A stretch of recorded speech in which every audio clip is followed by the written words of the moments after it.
Pocketbase versus Upright. In this 2025 comparison, we'll explore which backend platform works best for your project. Make sure to like and subscribe. First is features. Pocketbase is a Go-powered backend as a service with built-in AuthDB and file APIs, all in a single binary.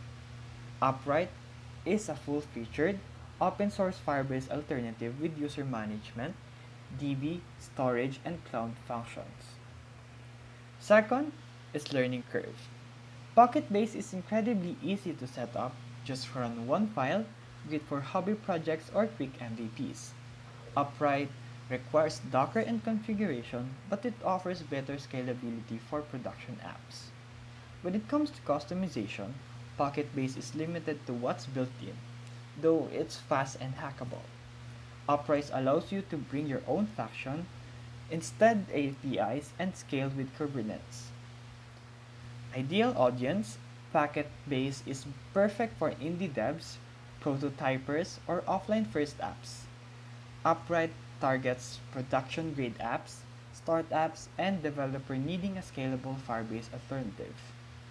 For its value, Pocketbase is completely free and lightweight.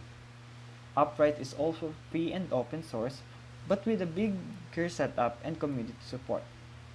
So the verdict is use Pocketbase for quick MVPs or offline friendly apps. Choose Upright for scalable production ready apps with more extensibility. Now, you know the right backend for your next project. If this video helped you, feel free to like and subscribe for more videos. Thank you for watching.